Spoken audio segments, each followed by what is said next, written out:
Okay, so the biggest topic of discussion is manifestation. Everybody keeps talking about the best technique. Look at this, look at that, look at this part of your chart, look at that part of whatever, right? But I feel like where we're all falling short is like, yeah, all of these techniques, all of these placements, yes, they absolutely matter and play such a big role in how you create and how you make things happen for yourself. But I feel like we're all missing the main component. Everyone, most of everyone, is struggling with choosing discomfort.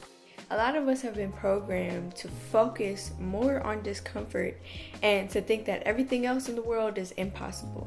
Most people are dealing with so much insecurity, so much neglect, so much doubt that you can't even get past the feeling of abundance to even start manifesting it out into your external world. On top of that, everybody is struggling with just living their life to their best capacity because they don't know how to not feel all the negative things and don't realize how much they choose to focus on everything that could possibly go wrong, and again, not feeling like enough, when that is like manifestation 101. You have to feel good about yourself, you have to love yourself, you have to adore yourself, you have to know that you the shit, that you everything, because if you don't feel that, how can you create it?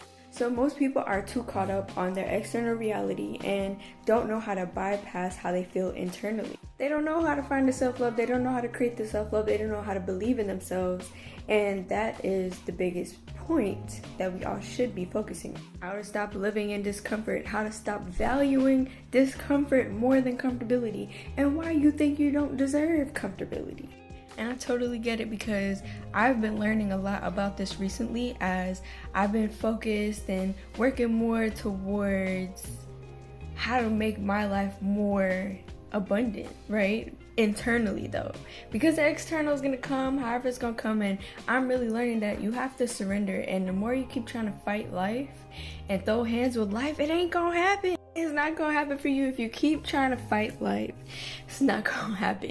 So how do we move ourselves out of just talking the talk and how to start walking the walk? Because it's like, you can talk about the affirmations all day, you can research and do all the knowledge aspects of it all day, but it still comes down to you and how you allow yourself to choose something different.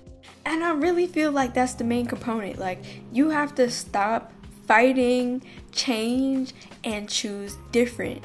And how can you choose different if all you're focused on is all the things that you can't do, all the things that you don't want to do, all the things that you feel and embody and embrace that has everything to go against you by? Like, we keep choosing all the worst case scenarios and then getting mad when the best case scenario just can't happen. But it's because you're fighting to hold on to the pins and needles instead of realizing that you can let it go. It's kind of like you keep holding on to the cactus and then being mad that you're being stabbed by it and that you have all these needles in your hand. So you want to manifest, you want to create the life that you want to live, you really have to realize that internally, you don't rock with yourself. And it's not your fault. You've been living a reality that has been making you feel like being you wasn't good enough. Or there can just be things that you just didn't know how to do, which was how to constructively shift perspective, because everything is about perspective. It's not about perception, it's about perspective. And maybe you were taught that everything was about seeing, right? What you see is what it is, which that's not how this works at all. That's not how this reality works, even to the smallest capacity. So we are learning how to really understand that you have choices all the time, and you have to stop choosing discomfort, and you have to be very honest with yourself. That's also another big key, like accountability, right? You have to stop waiting for this special moment to happen, and you have to put the work in to get yourself there. And trust me, I'm talking to myself too, because this has been an ongoing process for me for a very long time. And I realized the points in my life that I manifested the most and that I created the life that I wanted to live the most was when I stopped caring about what the outside world looked like. I didn't care if my bank account didn't always look the way that I wanted. I always just still chose to do the things that I wanted to do. And I always invested more into things as much as I could, even if I didn't have everything. So I also focused on bartering a lot. And that also made things come to me more. I also didn't focus on lack as much as I thought when I was receiving the most things in my life. I really didn't focus on lack. I realized that I had really surrendered to internally feeling so abundant that, again, if all I had was $5 in my account, I was the most royalist person in a castle. Like, I still see myself with so much security that it didn't actually matter what was happening outside of me. Even though I lived with roommates, even though I didn't have the best job that I liked, I focused more on me. I made me the center of my universe, and I didn't care what everything else looked like. I just cared that I made myself happy with what I had. And what I say by, or what I mean by what I have, I don't mean material things. I don't mean the house or any type of outside security. What I meant was I had all this knowledge, I had all this power to create peace within myself. So it's like, why was I even allowing myself to choose anything else? So it's like, that's really where I fell short. When I thought that I needed all these other things in order to create a peaceful life or create a whole reality of whatever I wanted at the time.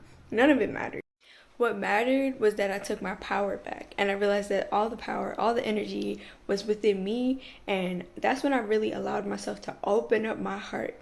I didn't care about being hurt. I didn't care about anything because I'm like, people gonna hurt me anyway. Like, that's just life. Like, I'm gonna hurt people. That's life. I didn't care about anything. I just was vibrating so open through my heart space. I was being so open with love.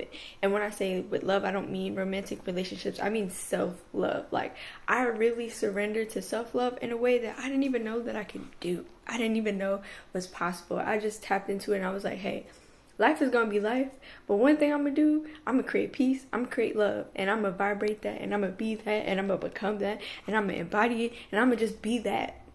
And that's when I manifested the most. And then I realized I started to go through all this trial and tribulation after, to where I almost returned back to the basics, which I think is a big collective thing that we're all going through right now, which is returning back to the basics.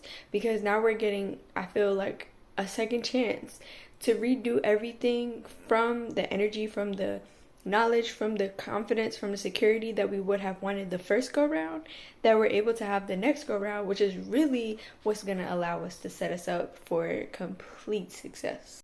So if you want to manifest, if you want to create the best life that you possibly can, you have to create it internally, and you can't fight yourself. You can't fight so hard to live in discomfort and then mad because nothing's comfortable. You have to really surrender to the fact that you are just choosing everything. And the more that you show up and take the power back and realize that you've had the power the whole time, you just keep letting all these other variables play other roles and move you around and trip you up into, and tricking yourself into thinking that you can't create anything, when it's like, or that you can't control anything. And it's like, well, the point wasn't control, the point was surrender. So are you going to keep fighting, or are you going to keep choosing to surrender, to surrender, to surrender, to surrender, until you just create such an internal bliss that everything outside of you just happens to start working out now, because you stop focusing on it. You stop focusing on control and you started focusing on self. And that means no matter what your environment is, no matter what you have going on, you have to make it the best. Even if all you got is $2, let it be the best $2 that you have, because you know that there's more coming. Even if you have the worst job in the world, let it be the best job that you had, because you know that another opportunity is coming in some way, shape, or form. Stop surrendering and stop constantly choosing discomfort and then getting mad when all you keep creating is more discomfort. You take your power back by choosing to choose better, by choosing to feel something else. You change your reality when you realize that all that mattered was you. So you have to stop surrendering to all the wrong things and start surrendering to the things that you do prefer. So stop focusing on what you don't want. Start focusing on what it is that you do want. And even if you think you can't create it, you can create it. You just have to change your perception. You have to change your perspective. And you got this. I believe in you.